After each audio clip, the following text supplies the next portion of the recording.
Why do some moments in life feel like immovable walls, like we're stuck in a cosmic loop we can't escape?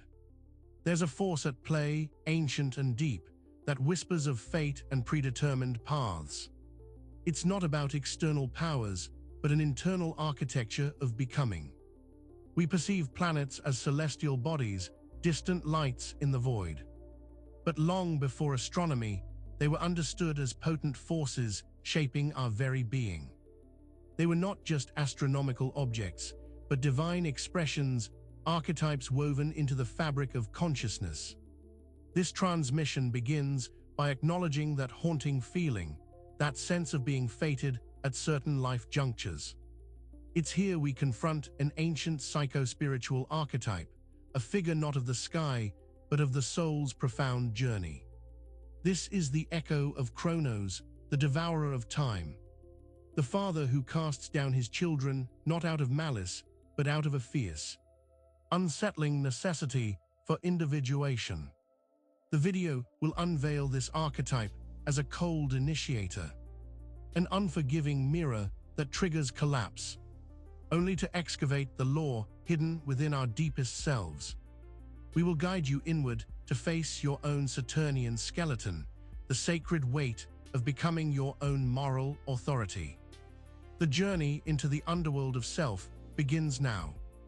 The journey of the soul is rarely linear. It moves in great, spiraling cycles, each turn bringing us back to a focal point, but at a higher octave of awareness. These are not just periods of time, but sacred seasons of reckoning. Think of the life of a sapling. It grows, it reaches for the sun, but it is also rooted, bound by the soil and the unseen forces that govern its structure. It cannot escape its nature, nor can it burst forth into its full form without the constraints that guide its growth. There's a peculiar rhythm to human existence, a recurring beat that pulses every 29 years. It feels like destiny, a powerful gravitational pull that brings us face to face with ourselves, with our lives, and with the inescapable truths of our being.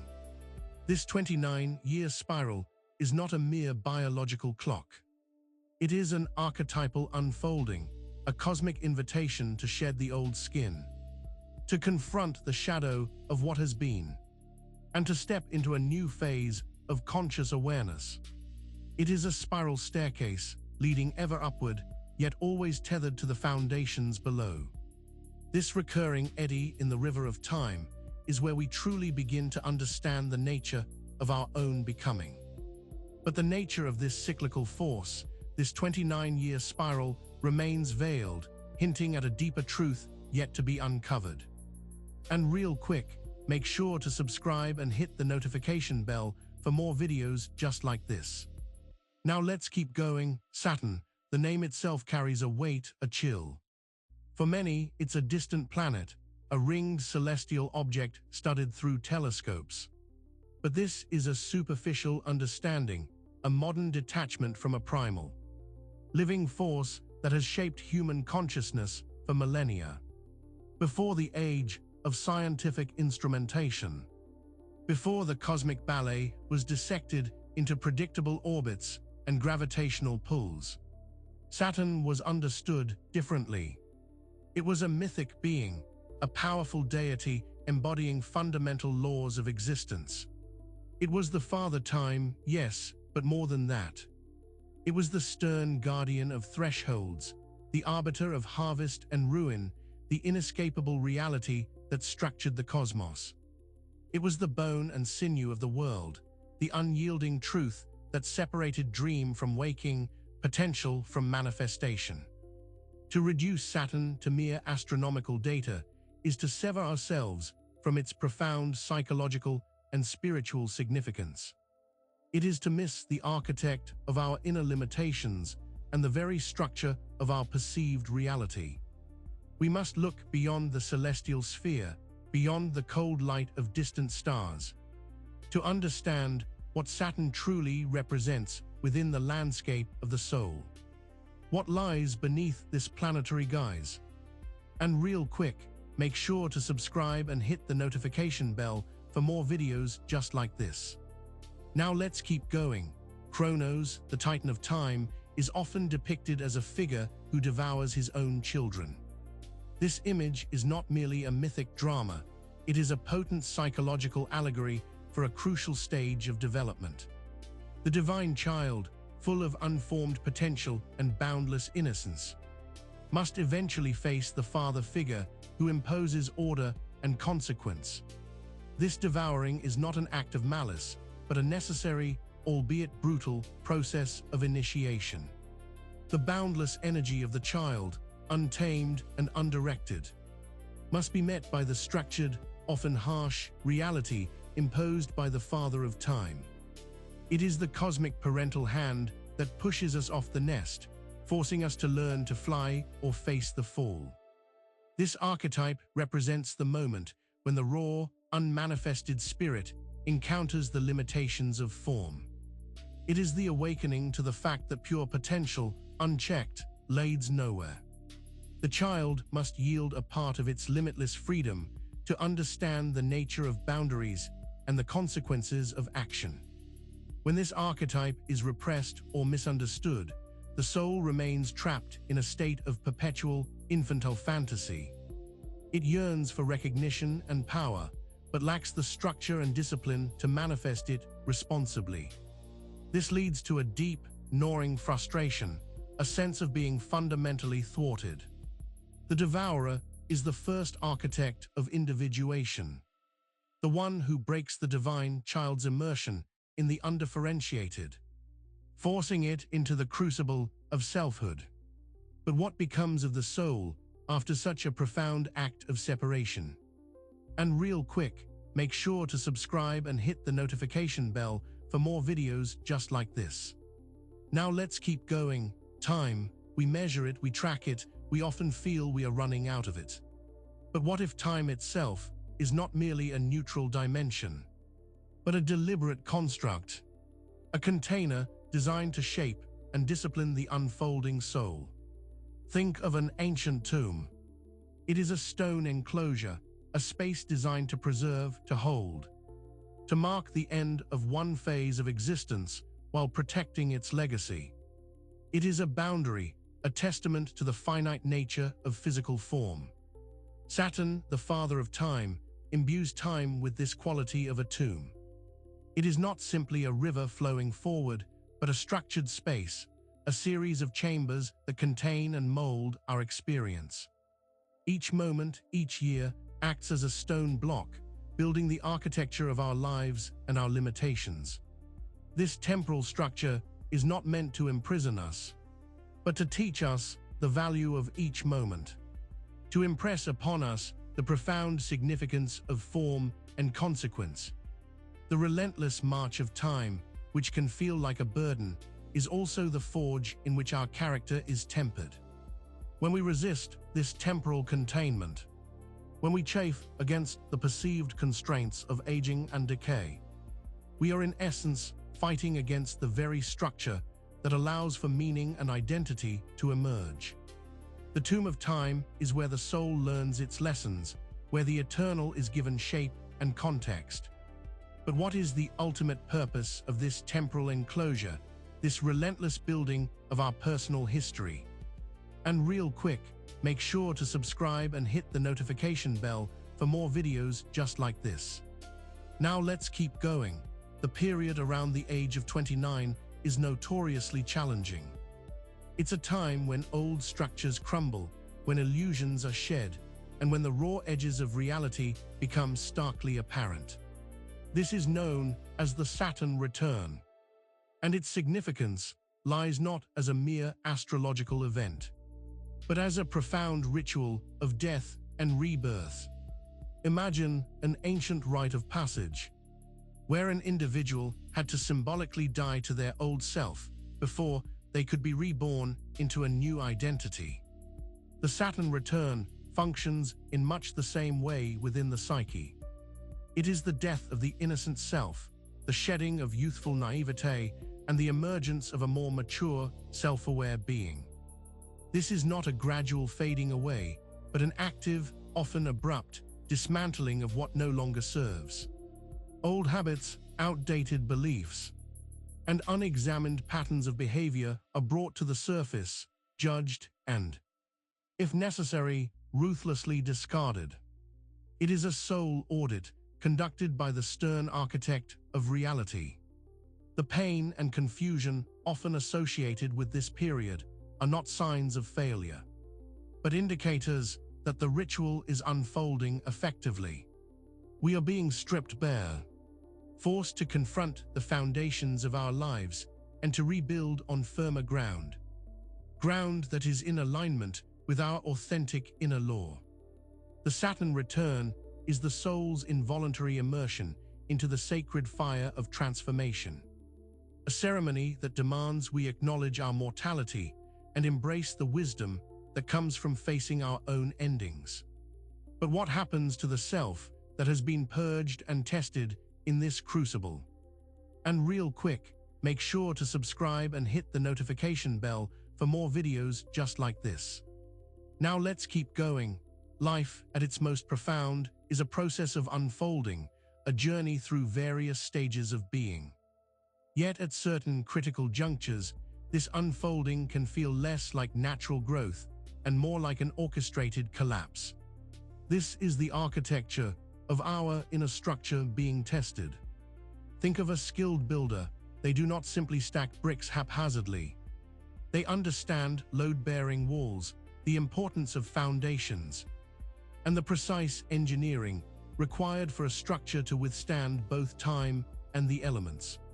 Saturn, as an archetype, is this master architect of our inner lives. When we are young, our inner architecture is often built with flimsy materials, with untested assumptions about ourselves and the world. We construct ego defenses and coping mechanisms that feel secure in their nascent state, but are ultimately brittle. The Saturnian influence arrives to inspect these foundations. It introduces stresses, cracks appearing where we least expect them, revealing the inherent weaknesses in our self-built structures. This can manifest as personal crises, professional setbacks, or relationship breakdowns. This systematic dismantling is not an act of destruction for its own sake. It is the necessary demolition of faulty constructions, clearing the ground for a more robust, resilient, and authentic inner edifice to be built. It is the prelude to genuine strength, but the process of collapse can feel terrifying, an uncontrolled descent into chaos. What can we possibly salvage from the wreckage, and how do we begin to rebuild the shattered edifice of our lives? And real quick, make sure to subscribe and hit the notification bell for more videos just like this. Now let's keep going. We often perceive limits as external impositions, constraints that hold us back from achieving our true potential. We see them as barriers to freedom, as frustrations to be overcome or escaped. But this is a superficial view, a misunderstanding of their profound spiritual function. Imagine you are standing before a vast, empty canvas. You have all the space in the world, every possibility laid before you. It is overwhelming, paralyzing. Without a frame, without boundaries, the act of creation becomes impossible. The canvas itself is a limit. Saturn, the archetype of structure and form, gifts us with these limits. They are not meant to diminish us, but to define us. They are the mirrors that reflect back to us who we are, forcing us to confront the edges of our capabilities and the scope of our responsibilities. These boundaries clarify our identity. They teach us where we end and where the world begins. They reveal the resources we possess by showing us what we don't possess, pushing us to use what is available with greater wisdom and intention. When we push against our limits and find them unyielding, it is not a sign of weakness, but an invitation to deeper self-knowledge. It is in these encounters with our boundaries that we truly begin to understand our authentic power, which lies not in endless expansion, but in focused mastery. So these limits, these perceived prisons, are in fact the very blueprints for our liberation. But to truly harness this power, we must learn to see them not as obstacles, but as sacred guides. What then is the wisdom we glean from embracing these mirrors of reality? And real quick, make sure to subscribe and hit the notification bell for more videos just like this. Now let's keep going. He is the Ancient One, the one who stands at the very threshold of existence. His presence a testament to the unyielding laws that govern all things. He is the Stone Father, the embodiment of enduring truth, the sculptor of destiny, and the silent witness to the transience of all forms.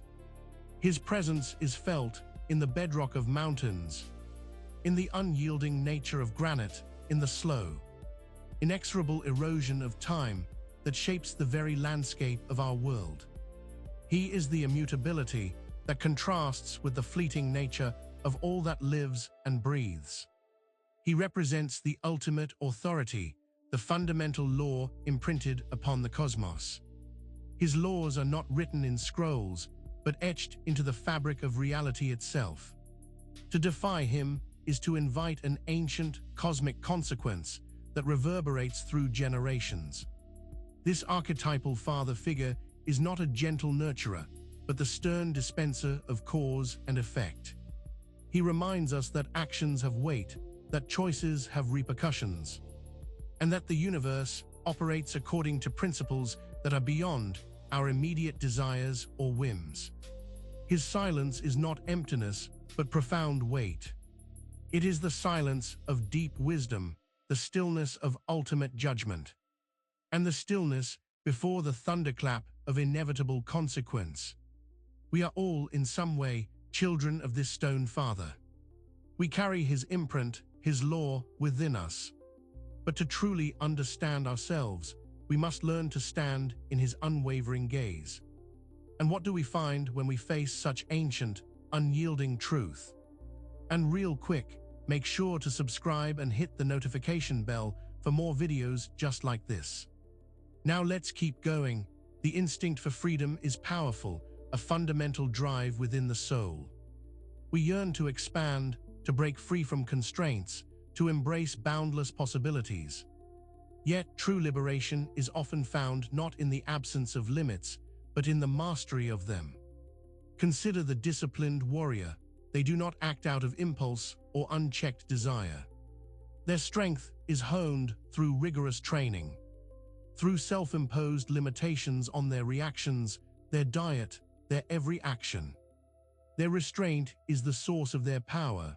Saturn, the Stone Father, teaches us this profound paradox. Sovereignty is not achieved through a shedding of all boundaries, but through the conscious acceptance and wise application of necessary ones. It is the inner law that governs the outer expression. This means saying no, even when the world shouts yes. It means choosing discipline over immediate gratification, understanding that the fruits of delayed reward are far sweeter and more lasting. It is the self-mastery that allows for true agency. When we abdicate our internal authority, when we allow external forces or fleeting desires to dictate our path, we become subjects to chaos. We lose our footing, our inner compass spinning wildly, unable to navigate the currents of life. True sovereignty is forged in the crucible of self-imposed restraint. It is the deliberate channeling of energy, the conscious decision to build within, rather than to simply shatter outward. But what happens to the soul that is unwilling or unable to embrace this form of inner discipline? And real quick, make sure to subscribe and hit the notification bell for more videos just like this. Now let's keep going. Every society, every system rests upon a foundation of law. But not all laws are written in books of statutes. Some are etched into the very fabric of consciousness, ancient principles that govern the human spirit. When these deeper laws are wounded, the entire edifice begins to tremble. The archetype of the lawgiver, often imbued with Saturnian authority, is meant to embody these eternal principles. This figure represents the internalized morality, the sense of justice, the deep understanding of right and wrong that guides individuals and communities. He is the builder of social order, the guardian of cosmic balance. However, when this archetype is wounded, when the lawgiver suffers a deep internal fracture, the consequences are far-reaching. This can manifest as a pervasive sense of injustice, a loss of faith in inherent order, or a societal drift towards corruption and nihilism. The inner authority begins to decay.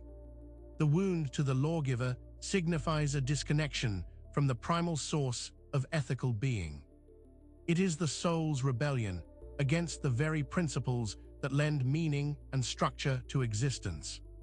This inner failing then projects outward, creating a world that seems increasingly unjust and chaotic. We see the signs of this wounded lawgiver in the fragmentation of our societies, in the erosion of trust, and in the pervasive feeling that the system is rigged. It is the echo of a broken internal compass. What is the cost of living in a world where the very architects of inner and outer order have been fractured? And how does the soul begin to mend such a profound, ancient injury? And real quick, make sure to subscribe and hit the notification bell for more videos just like this. Now let's keep going. There's a pervasive illusion that success or maturity is simply a matter of being ready. That at some point, the stars will align, the conditions will be perfect, and we will suddenly find ourselves equipped for the task. But this longing for a mythical readiness is a subtle trap. The universe, and Saturn in particular, has a different approach. It does not wait for our declaration of readiness. It presents challenges, it imposes deadlines, and it demands action long before we feel adequately prepared. This is the nature of the initiatory process. Think of the first time you had to stand up and speak in public, or the moment you took on a responsibility that felt far beyond your current capabilities. There was no magical moment of readiness. There was simply the moment of necessity, the demand for courage and action, regardless of internal feelings. The archetype of Saturn teaches that readiness is not a prerequisite for engagement, but a result of engagement. We become ready by doing, by confronting, by failing and learning. The experience tempers the spirit and shapes the tools we need. To wait for the perfect moment, for the absolute feeling of preparedness, is to remain in a state of perpetual stagnation. It is to deny the active, dynamic nature of growth and to fall prey to the fear of inadequacy. This illusion of readiness keeps us from stepping onto the path, from claiming our power. But what truth lies beyond this fear of being unprepared? And how is it revealed through the very act of entering the unknown? And real quick, make sure to subscribe and hit the notification bell for more videos just like this. Now let's keep going. Within the deepest recess of the self lies a potent symbol, a space of ultimate containment and profound potential. It is the black cube, a structure that is both a tomb and a womb, a symbol of absolute definition and the seed of all possibility. This is the core of Saturn's domain within the psyche. The cube, with its 6 equal faces and 12 edges, represents perfect form and immutable structure. In its blackness, it contains all colors, all light, yet remains an enigma. It is the place where all that is dissolved is held, and from which all that is born must first emerge. This black cube is not a physical location, but an inner psychological territory. It is the point where the soul confronts its own boundaries, its darkest fears, and its most unyielding truths. It is where the self is finally and irrevocably defined, not by external validation, but by internal law. To enter the black cube is to face the self stripped bare, without illusion or escape. It is to embrace the totality of one's being, the shadow and the light. the perceived strengths and the undeniable weaknesses. It is the ultimate confrontation with one's own sovereign existence. The experience can be terrifying, as we are forced to acknowledge the absolute nature of our own creation, the immutable essence of our being. Yet within this containment, this ultimate definition, lies the seed of true power. What then is held within this dark, formative space? And what vital contract is sealed within the heart of the black cube of self?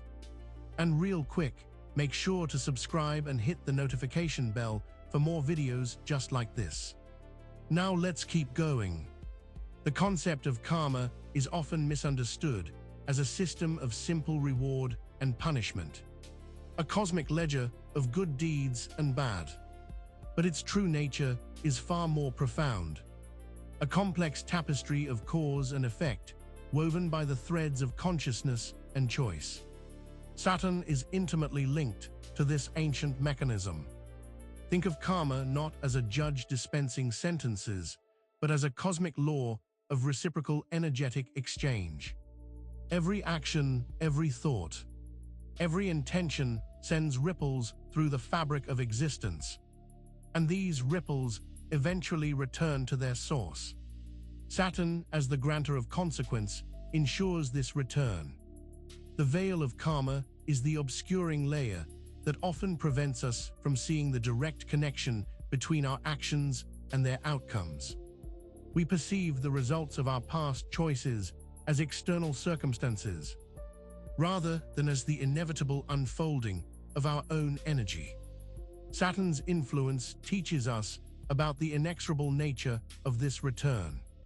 It is the force that brings about the inevitable harvest of what has been sown, compelling us to confront the direct consequences of our being.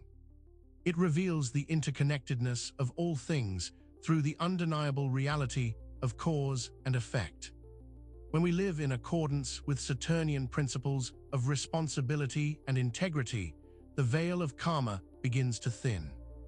We gain clarity, understanding that our choices are not isolated incidents, but integral parts of a continuous energetic flow. Mastering the lessons of Saturn means understanding that we are not passive recipients of fate, but active participants in the creation of our reality. But what sacred contract lies hidden beneath this veil, a contract that Saturn compels us to honor? And real quick, make sure to subscribe and hit the notification bell for more videos just like this. Now let's keep going. The ethereal image of Saturn's rings evokes a sense of boundary, of separation, and of sacred enclosure. These celestial circles are not merely physical adornments. They are profound symbols of ritualistic demarcation, of the sacred spaces within which transformation and initiation occur. Imagine ancient ceremonies where circles were drawn on the ground, defining a sacred space set apart from the mundane world. Within this boundary, participants could engage in profound spiritual work, protected and contained by the drawn perimeter. The rings of Saturn function in much the same way on a cosmic scale.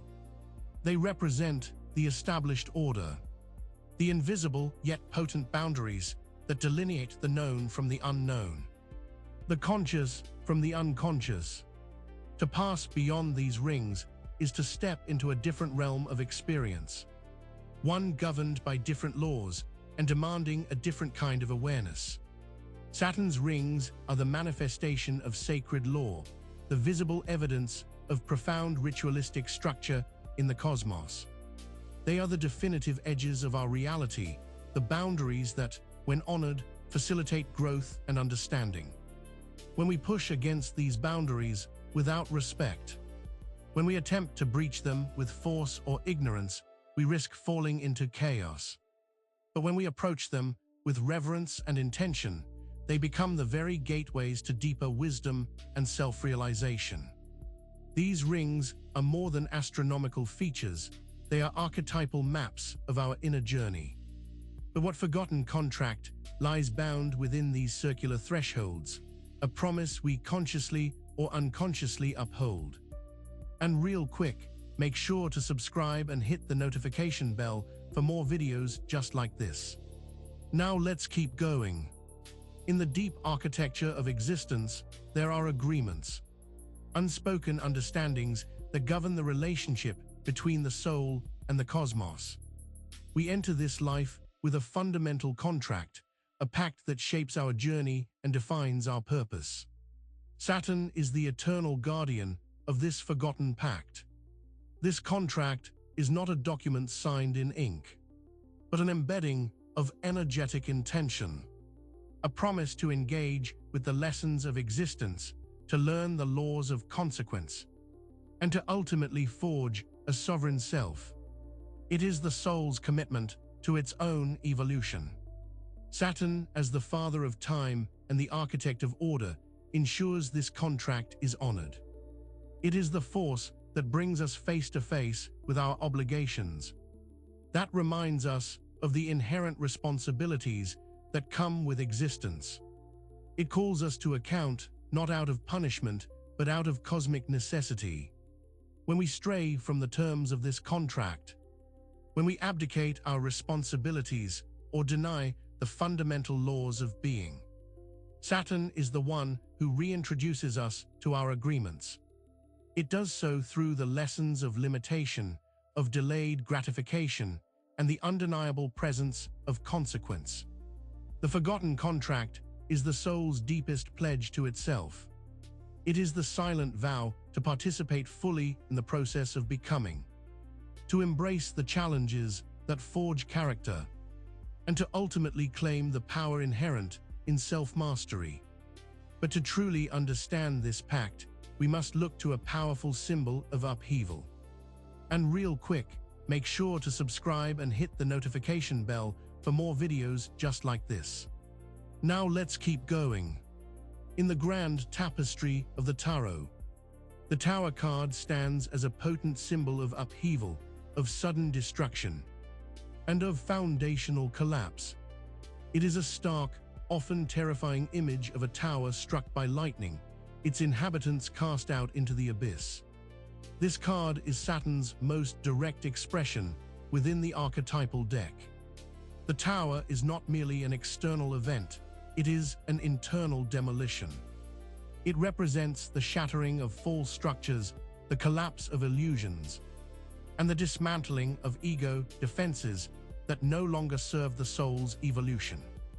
It is Saturn's thunderbolt striking the flawed architecture of our lives. This shattering is necessary. It clears the ground for new growth, for a more authentic foundation to be laid. The falling inhabitants are not being punished, but liberated from a precarious and unsustainable existence. They are being forced to confront reality without the false security of their high, fragile edifice. When we encounter the tower, it is Saturn asserting its presence, reminding us that true stability cannot be built on falsehood or denial. It is the archetype of necessary destruction, the force that breaks down the old to make way for the new. However painful the process may seem, the raw, unvarnished truth of the Tower card is Saturn's way of forcing us to confront the impermanence of all that is not rooted in authentic being. But what is it that remains after the edifice has fallen, and what psychotemporal gravity shapes our recovery? And real quick, make sure to subscribe and hit the notification bell for more videos just like this. Now let's keep going. The passage of time can feel relentless, an invisible force that pulls us forward, shaping our experiences and imprinting itself upon our very being. This force has a weight, a profound gravity that influences our perception and our trajectory. Saturn is the embodiment of this psychotemporal gravity. Think of the Earth's gravitational pull. It keeps us grounded, it dictates the way objects fall, and it shapes the very landscape around us. Similarly, Saturn's presence in our lives exerts a powerful, often unseen force that pulls us towards responsibility, towards consequence, and towards the slow, deliberate unfolding of our destiny. This gravity is not a burden to be escaped, but a fundamental principle that allows for structure and coherence. It is what prevents us from becoming formless phantoms, drifting aimlessly through existence. It is the anchor that allows for both stability and meaningful movement. When we resist this psychotemporal pull, when we attempt to float free of consequence or responsibility, we find ourselves disoriented, lost. The lack of anchor makes true progress impossible, and we are left drifting in a sea of unfulfilled potential. Saturn teaches us to respect this gravity, to understand its laws, and to harness its power. It is the force that allows for the building of lasting foundations, for the cultivation of deep wisdom, and for the eventual mastery of our own temporal journey. But to truly understand this force, we must look to the one who arbitrates. And real quick, make sure to subscribe and hit the notification bell for more videos just like this. Now let's keep going. Within the human psyche resides a formidable figure, an internalized authority that observes, judges, and ultimately dictates the terms of our self-acceptance. This is the judge in the mirror, the Saturnian aspect of our conscience, the arbiter of our perceived worthiness. This judge is not an external entity, but a projection of our internalized laws and expectations. It mirrors the stern gaze of the celestial architect, constantly evaluating our actions, our decisions, and our very being against an often unyielding standard. It is the voice of our deepest, often unspoken moral code. The scrutiny of this judge can be both a source of immense suffering and a catalyst for profound growth. When we fall short of its expectations, we experience guilt, shame, and self-condemnation. This internal judgment can be a far more potent force than any external criticism. However, the presence of this judge also signifies the soul's capacity for self-governance, its inherent drive towards order and integrity. It is the witness that compels us to refine our character, to uphold our principles, and to strive for a more authentic expression of self. To truly understand the nature of this internal judge is to begin the process of transmuting its harshness into wisdom. To recognize that its ultimate purpose is not to condemn, but to guide us towards a more complete and sovereign existence. But what lies at the heart of this judgment, this immutable truth that the judge seeks to reveal? And real quick, make sure to subscribe and hit the notification bell for more videos just like this. We'll see you in the next one.